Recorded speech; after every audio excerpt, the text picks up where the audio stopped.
अस्सलाम वालेकुम नाजरीन, डेली डोज इन्फो की एक नई वीडियो के साथ मैं हूं अरसलान मलिक। नाजरीन, पाकिस्तान दुनिया का वो वाहिद मुल्क है जहां पर 3 मुख्तलिफ़ किस्म के निज़ाम तालीम राइज हैं। लेकिन खुशाइंद बात यह है कि हाल ही में जब हमने अपना 75वां यौम आज़ादी मनाया तो उसके 2 दिन बाद वज़ीर-ए-आज़म इमरान खान ने यकसान तालीमी निज़ाम का बाकायदा से इफ्तिताह कर दिया है। यानी 75 साल गुजर जाने के बाद बिलाखिर हमने ये फ़ैसला कर लिया है कि हमने एक कौम बनना है। वज़ीर-ए-आज़म इमरान खान ने यकसान निसाब की जो पहला फ़ेज़ है उसका इफ्तिताह किया है और ये जो यकसान निसाब राइज किया जा रहा है पाकिस्तान में, ये 3 मुख्तलिफ़ फ़ेज़ में इसको राइज किया जाएगा। अभी जो पहला फ़ेज़ लॉन्च हुआ है इसमें जो ग्रेड 1 से लेकर ग्रेड 5 तक के स्टूडेंट्स हैं उनके लिए एक निसाब तरतीब दिया गया है और ये निसाब मदरसा से स्कूल सिस्टम में भी पढ़ाया जाएगा, गवर्नमेंट स्कूल्स में भी यही होगा और प्राइवेट स्कूल्स में भी यही होगा। तो फ़िलवक्त जी आज़ाद कश्मीर, पंजाब और KPK की हद तक ये जो निसाब है यकसान निसाब इसको लॉन्च किया गया है, इसको राइज किया जाएगा और ये जो पहला फ़ेज़ है इसको इम्प्लीमेंट करने के लिए काम शुरू हो चुका है और ये 2021 के एंड तक इम्प्लीमेंट होना शुरू हो जाएगा। और इसके बाद जो सेकंड फ़ेज़ होगा उसमें ग्रेड 6 से लेकर ग्रेड 8 तक के स्टूडेंट्स के लिए यकसान निसाब तरतीब दिया जाएगा और वो इम्प्लीमेंट किया जाएगा और उसके बारे में ये कहा जाता है कि वो तकरीबन 2022 में राइज हो जाएगा और स्टूडेंट्स को वो फिर पढ़ाना शुरू कर दिया जाएगा। और फिर जो थर्ड फ़ेज़ होगा उसमें क्लास 9th से लेके FSC तक, यानी कि जो हमारी 12th क्लास है वहाँ तक के जो बच्चे होंगे उनके लिए यकसान निसाब फराहम किया जाएगा और ये तकरीबन 2023 में जाके इम्प्लीमेंट होगा। तो यूँ स्टेप बाय स्टेप यकसान निसाब की तरफ हम मूव हो जाएंगे और हमारे जो 3 मुख्तलिफ़ स्कूल सिस्टम हैं उनमें यकसान निसाब फराहम कर दिया जाएगा और वो इम्प्लीमेंट होना शुरू हो जाएगा और फिर हमारा जो बच्चा है वो एक जैसी तालीम हासिल करने का जो ख्वाब था यहाँ के लोगों का वो पूरा होना शुरू हो जाएगा और उसके समरात भी नज़र आना शुरू हो जाएंगे। लेकिन उसके समरात फ़िल-4 नज़र नहीं आएंगे, बल्कि जब तकरीबन 10 से 12 साल के बाद वो एक बच्चा जो क्लास 1 से लेके FSC तक या उससे आगे जाएगा सेम निसाब के साथ, तो वो जब पूरी एक जनरेशन नई आपके सामने आएगी तो तब एक वाज़े डिफरेंस नज़र आएगा। तो मैं आपको बताता चलूँ कि इससे पहले पाकिस्तान में 3 मुख्तलिफ़ स्कूल सिस्टम राइज हैं और 3 मुख्तलिफ़ किस्म के निसाब, 3 मुख्तलिफ़ किस्म की एजुकेशन यहाँ पर बच्चों को प्रोवाइड की जाती है। एक आ गया जी गवर्नमेंट स्कूल सिस्टम,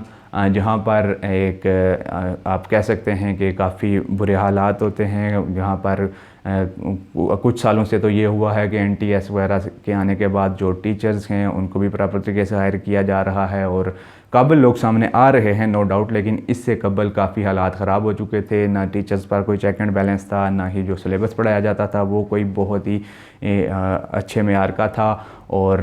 जो एक स्कूलिंग सिस्टम था डेली बेसिस का वो भी अच्छा नहीं था। तो गवर्नमेंट स्कूल में एक टोटली डिफरेंट इन्वायरमेंट दिया जाता था बच्चों को और इसकी निस्बत जो प्राइवेट स्कूल से उन्होंने काफ़ी तरक्की की, वो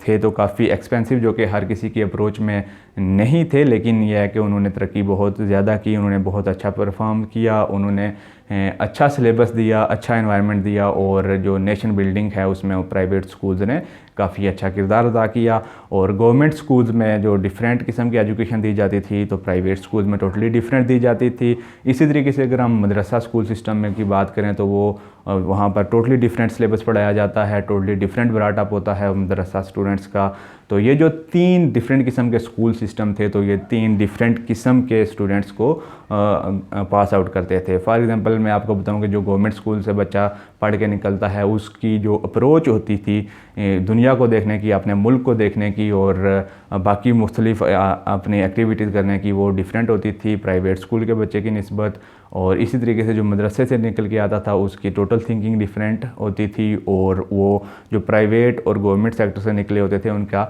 उनके टोटली उनसे उसका क्लैश ऑफ इंटरेस्ट होता था। तो ये 3 डिफरेंट जो स्कूल सिस्टम थे, इनकी वजह से हमारी जो कौम थी ये हमेशा से डिवाइड होती आई, क्योंकि हम 3 डिफरेंट स्कूल सिस्टम से बच्चों को पढ़ा कर निकालते थे। तो 3 डिफरेंट किस्म की आइडियालॉजीज़, 3 डिफरेंट किस्म की थिंकिंग्स और 3 डिफरेंट किस्म के वेज़ और 3 डिफरेंट किस्म के लेंस हम अपनी कौम को देते थे कि आप इन 3 डिफरेंट लेंसेज से दुनिया को देखो। तो उसकी वजह से एक कौम बनना काफ़ी मुश्किल काम है। तो अब जब कि एक सिलेबस लॉन्च करने की तरफ एफ़र्ट्स की जा रही हैं, तो इससे ये होगा कि जो मदरसे का बच्चा होगा, जो गवर्नमेंट स्कूल का बच्चा होगा, जो प्राइवेट स्कूल का बच्चा होगा, वो तीनों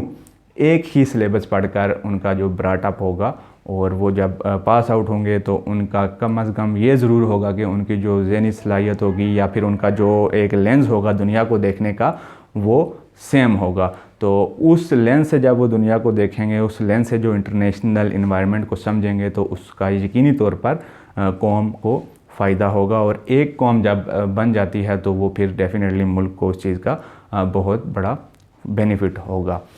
तो जी ये जो इम्प्लीमेंटेशन है, इसके हवाले से अब बात कर लेते हैं कि यकसा निसाब हम बात तो कर रहे हैं कि जी प्राइवेट स्कूल्स और गवर्नमेंट स्कूल और मदरसा स्कूल सिस्टम में यकसा तालीमी निसाब होना चाहिए और एक जैसी तालीम दी जानी चाहिए। तो इसको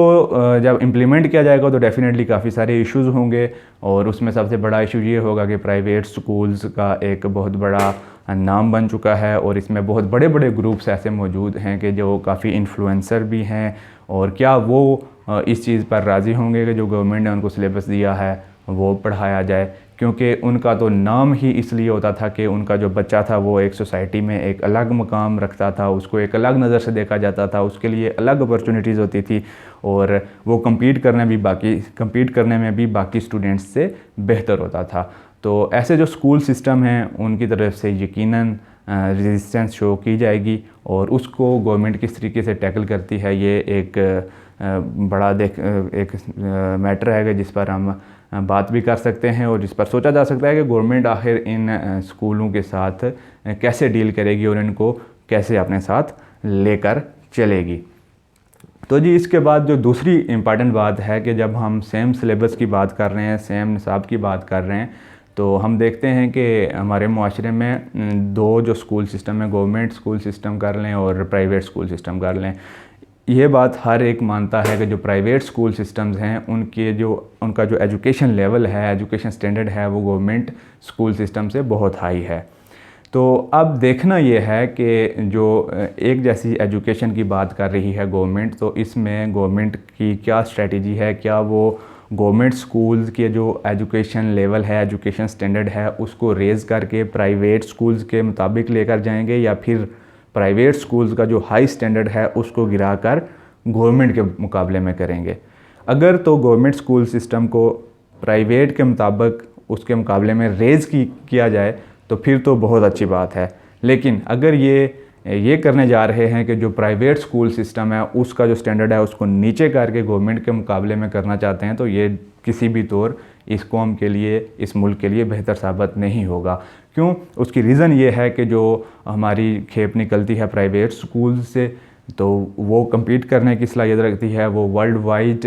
अपना लोहा मनवाने की सलाहियत रखती है। लेकिन जो गवर्नमेंट सेक्टर से स्टूडेंट्स निकलते हैं उनमें से चंद एक ऐसे होते हैं कि जो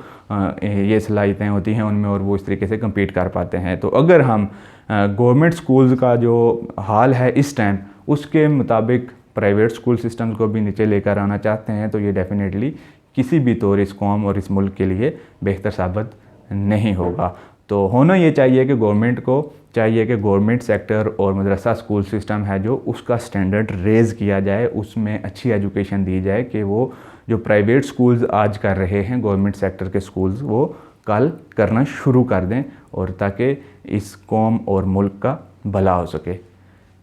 आपको अगर हमारी वीडियो पसंद आई है तो वीडियो को लाइक कर दें। आज की वीडियो से इतना ही। चैनल को सब्सक्राइब नहीं किया तो चैनल को सब्सक्राइब कर दें, साथ दिए गए बेल आइकन को भी प्रेस कर दें ताकि हर आने वाली नई वीडियो आप तक बर वक्त पहुँच सके। अस्सलाम वालेकुम। डेली डोज इन्फो की पूरी टीम के साथ इजाज़त दीजिए। अल्लाह हाफिज़।